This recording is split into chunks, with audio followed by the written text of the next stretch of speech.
Just when you thought you had figured it all out, your little one decides to change things up, and suddenly sleep is falling apart. Today, we're talking about sleep regression, and we're talking about, are they real? What you really need to know. And I'm going to answer some of the top questions parents ask when it comes to understanding the regressions our little one may or may not be going through.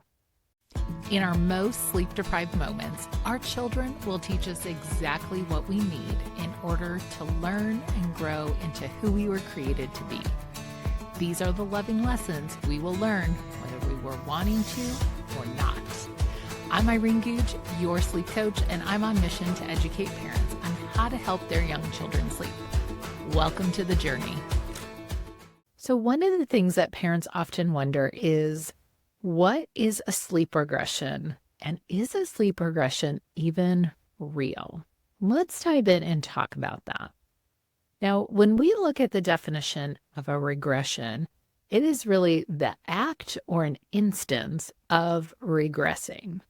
And another definition, according to Merriam-Webster, is a trend or a shift toward a lower or less perfect state, such as, and it gives the examples, a progressive decline of a manifestation of a disease, a reverse of an earlier mental or behavioral level, a gradual loss of differentiation and function of a body part, especially as a psychological change accompanying aging, maybe a gradual loss of memories and acquired skills, and a functional relationship between two or more correlated variables that is often empirically determined from data and is used especially to predict values, sometimes thinking a gradual loss of memories or acquired skill. Now, here's the thing. It does feel like our little ones lost this skill, right? It feels like we're backtracking. We are regressing. But the one thing to know is that when children are going through what they call the so-called sleep regression, is that it is actually a developmental leap. It is developmental milestones that are coming about because our children's needs are changing. They are learning and they are growing. And I often talk about, wow, what a great growth explosion. Like we're seeing all kinds of changes happening. We're seeing all kinds of learning taking place in this new season. So is a sleep regression real? Again, I think it depends on your perspective. You know, it does feel very real because oftentimes what ends up happening when our child is going through one of these developmental leaps, we often will see that both feeding and sleeping will be the first things to change, because when our little ones are learning and acquiring new skills, they're going through change, these are the two areas that are oftentimes most disrupted. And so you might be wondering, when do these sleep regressions occur? So if you are listening to this, I'm going to encourage you to check out the link down below in the show notes so you can see the visual for the sleep regressions guide, where you'll see the developmental changes by age to help you become aware of when these changes might be occurring. And at the end, I'm going to share some steps and tools with you to be able to take actions if these things are happening in your home. So first, oftentimes we hear about the 4-month sleep regression. And one of the reasons why this is the one that parents sometimes will dread the most is because our children are learning and growing so much in this 4th month of life. There's a transition of going really from that newborn to infant stage. Our children are becoming more mobile. We may notice more rolling, more activity where they have learned and discovered their hands, their feet, and there are changes in the sleep cycle. Somewhere between 12 to 16 weeks of age, your little one is beginning to produce their own melatonin. And so melatonin is that sleepy hormone that says, yep, it's time to go to sleep. And so before that, our little ones didn't have that internal body clock, that circadian rhythm. And now all of a sudden it is developing. And this is where working towards 2 goals. Sometimes having a consistent wake time to start the day and a consistent bedtime can give us a little bit of structure and predictability in what we're going through with our 4-month-old. The other window where I see this happen is somewhere between 8 to 12 months of age. Now, this is a big physical growth spurt because we're going to see developmentally our little ones are going to try to be pushing up. They're going to be crawling. They're going to try standing. They're going to have a cognitive leap. Object permanence is going to take place. I oftentimes really talk about this being like the cause and effect. Somewhere between 8 to 9 months of age, we'll start to notice our little ones. If I drop this ball, what will you do? If I drop this cup, what will you do? And I kind of talk about this being the emerging toddler. Like they're learning, like, if I do this, what will you do? And they're learning how to communicate with us, which is super fun and exciting. And of course, there's the season of teething, and our little ones could be teething so much during the first 3 to 5 years of their life. So they're working really hard to get those teeth in. And of course, that's going to look different for everybody. Now, one of the tools I like to share with families to just become aware of these developmental milestones is checking out the Wonder Weeks. The book or the app has both an understanding of what your little one is going to take place. But I like to share with families a simplified version. So during the first 6 months of life, your little one is going to be changing every 3 weeks. So as soon as you feel like you figured it out, there's going to be a change. And after 6 months of age, you'll notice that it takes place every 3 months where you're going to go through a developmental leap until about age 2. And after age 2, our little ones go towards an every 6-month leap. So typically right around their birthday and half birthday is when we'll notice the changes in your child's developmental journey shift. Now, between 12 to 15 months of age, our little ones hit this big milestone of really walking, really doing the things that we are doing, and they're super excited about it. So of course, they do not want to sleep. So what ends up happening is our children have like a heightened need for more physical activity. They're really cruising, they're walking and running. And a lot of times at this season, their canines and first-year molars are also coming in. And then right between 18 months to 2 years of age, our little ones are going through some speech and language developmental changes, more independence, and physical and cognitive leaps that are taking place, as well as those 2-year molars coming in. When our little ones are going through some of these changes, what ends up happening is they actually have a need for a longer wakeful window. There's also a resistance where our little ones will go through nap strikes, which are all age appropriate and developmentally appropriate for your little one. It is normal to get so excited about the things all around you that you don't want to just shut down and go to sleep because you're busy working on the skill. And I also see where sometimes when we're trying to do our bedtime routines or our nap time routines, our little ones are like, I think this is a really great time for me to practice my skills. Because again, developmentally, that is what your child is doing, and they're so excited about it. So I'm hoping that helps you understand what's actually taking place and knowing that this is a really normal part of the growth and development of your child. Now, oftentimes parents will wonder, how long does a sleep regression last? And this will vary from child to child. For some children, when they're making this transition, you might notice it for like 3 to 5 days. For some families, you might notice it for 1 to 2 weeks. And so there's no set time frame for how long a regression can take place. But what parents do wonder about is what can I do to help my child during a sleep regression? So one of the key things that I encourage parents to do is I encourage you to follow through with your consistent routines. Routines are what are going to help us communicate.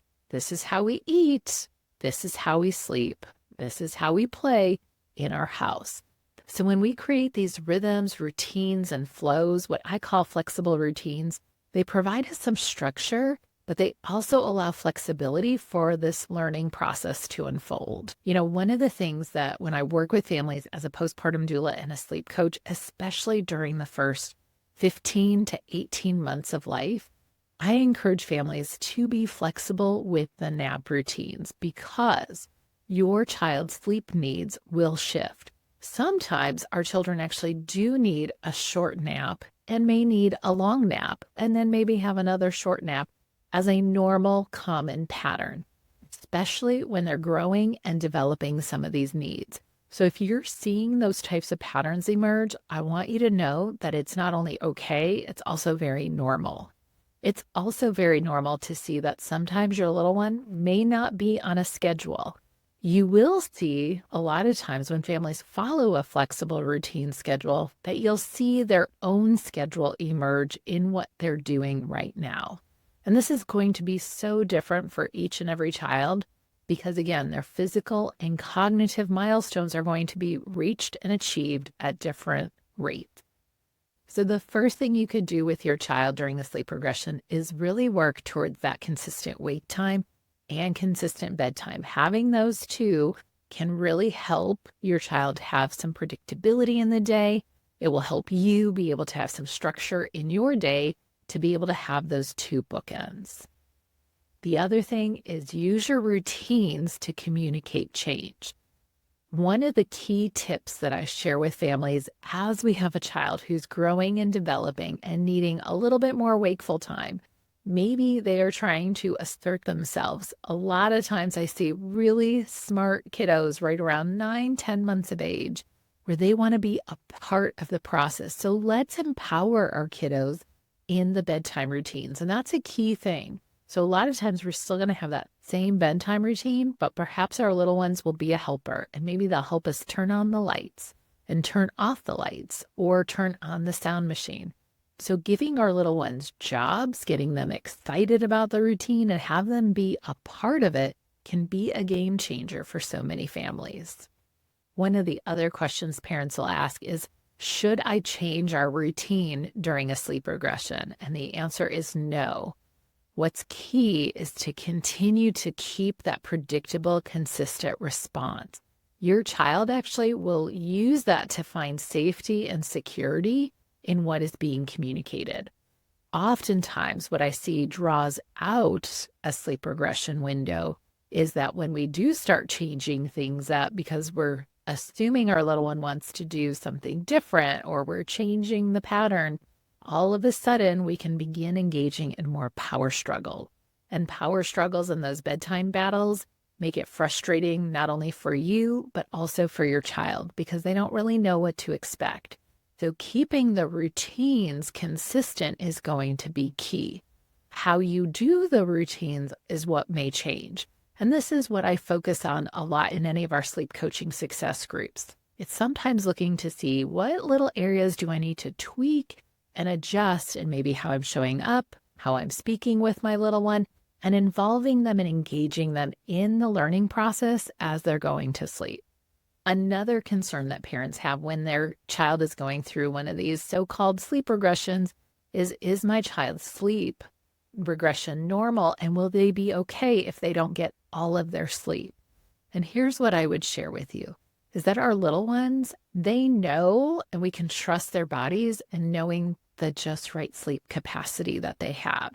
They're going to know that sometimes my body needs a little bit of a short nap and sometimes I need a little bit of a long nap. And as parents, the challenging part is that we can only guarantee that there will always be change 100% of the time. But as parents, we're not always equipped to know what to do and how to deal with that ongoing change. So sometimes having to change our patterns, our habits, and our ways of doing things is what can be challenging in this regression. But I assure you that sometimes when our little ones are so excited about practicing a new skill, sometimes they might even be doing it in their sleep, or they might be practicing it right before they go to sleep because they're getting that last little burst of energy out before they let go and drift off to go to sleep. And so it's not worth engaging into the power struggle with your little one and learning to communicate more effectively And also being just responsive, knowing how to be there and listen and observe what's going on, and being able to validate and empower our child in the process is going to be key. Parents also wonder, how can I support myself during this time? When our little ones are growing and changing, the key is for us to learn how we grow and change with our little ones, and knowing and understanding that our routines are going to shift and how we're going to do things with our child and encourage them to be responsible and feel empowered in the process is going to be part of the journey. And sometimes there's a little bit of grief that comes into this. And so it can be really helpful to have someone to talk to and process this season, because sometimes we might miss the things that once worked in the season before we hit this regression. And we're off to new things, and maybe we weren't ready for it. And oftentimes it's figuring out, what do I do to take care of myself as I'm also taking care of my child? One of the key things that I encourage families to do in all my sleep coaching success groups is to figure out, what is that one thing I'm going to do to take care of myself? Maybe I'm going to enjoy this cup of hot coffee during our playtime window. Maybe we're going to go outside and we're going to listen to the birds and we're going to hydrate. We're going to go for a grounding walk around our home. So we're doing something that's going to fill our cup, as well as us showing up and modeling what it looks to take care of ourselves for our child. And oftentimes it doesn't have to be you doing something more. It is doing the routines you're doing, but making them better and making them work effectively for you and your family. And of course, parents wonder, will my child's sleep ever go back to normal? And usually one of the recommendations I make to families is, you know what, you might be going through a regression and things may happen for 3 to 5 nights, and we may need to change gears and come back and provide support and comfort for our little one as they're going through this change. They may need a little bit of support and assistance as they're learning these developmental milestones, especially when they're trying to stand up in the crib, or they're trying to walk, or maybe they get stuck because they're literally standing and they don't know how to get down, which is why those play windows are so important.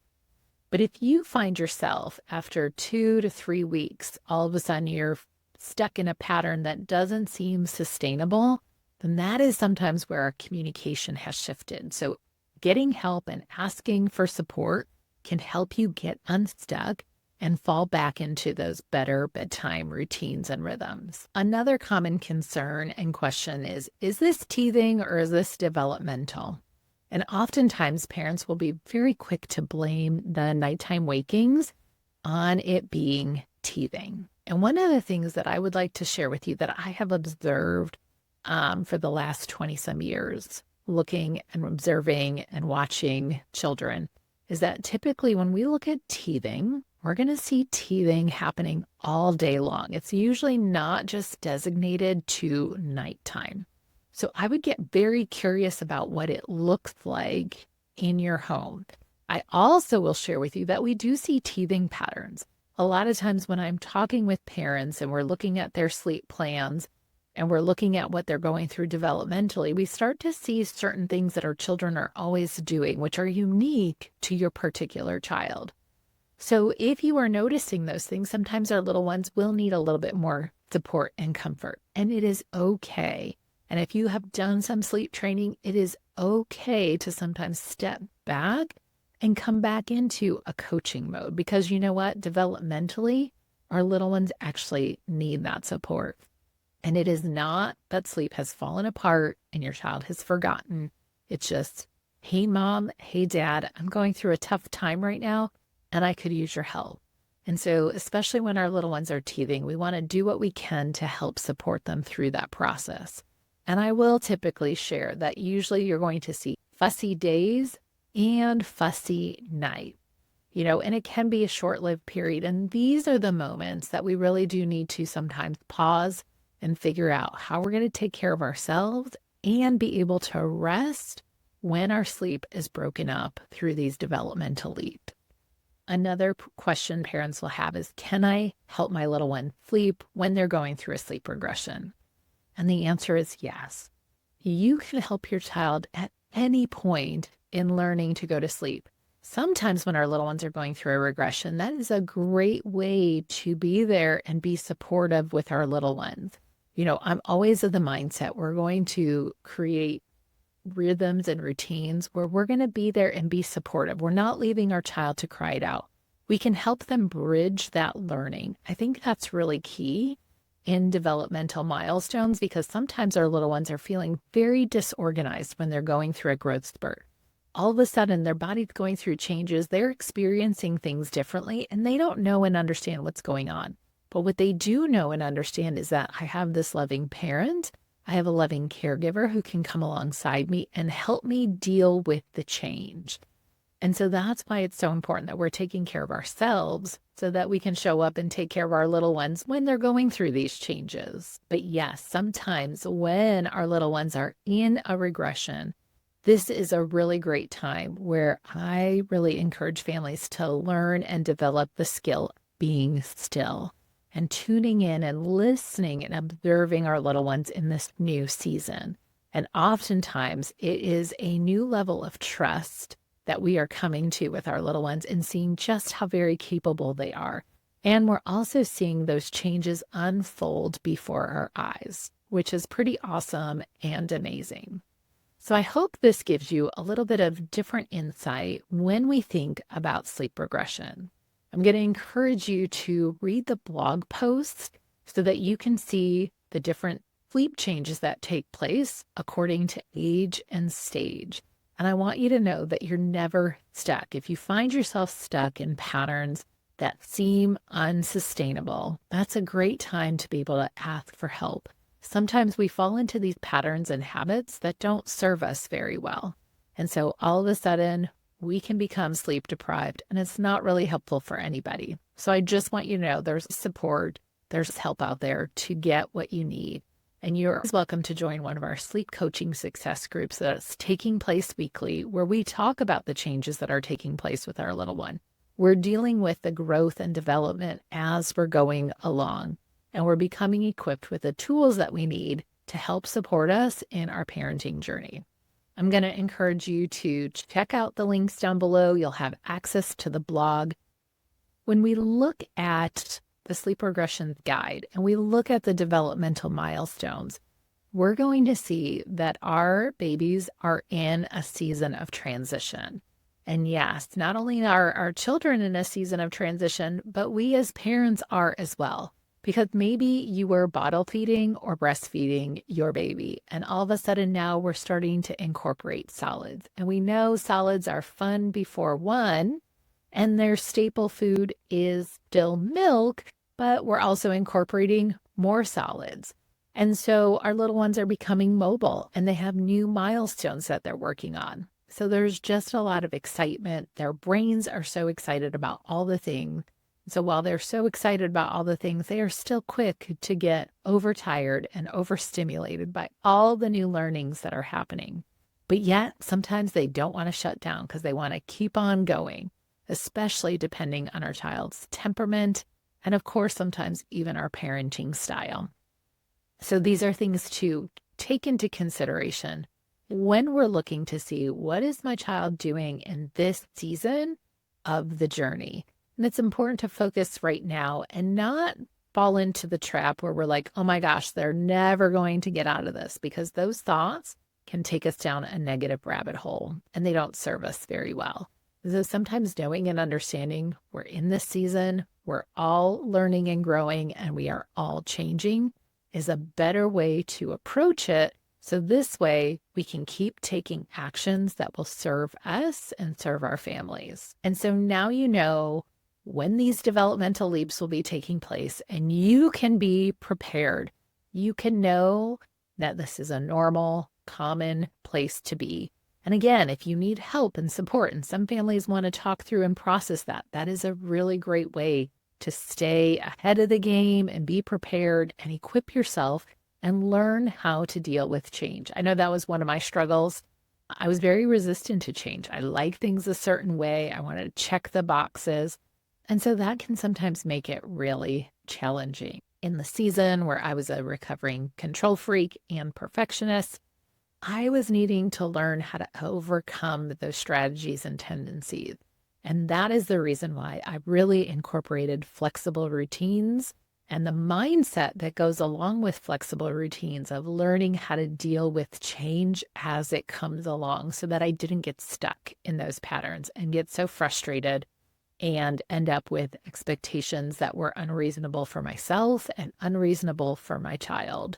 I'll look forward to hearing how you're adjusting to the changes taking place in your home as your little one is growing. And again, so normal, so common, and just an exciting adventure for everybody. Thanks for tuning into today's show. You can see all of the details and show notes below. And as you go out into your day, I hope that you'll make it your mission to be calm, confident, and rested as you lead today. Sweet dreams.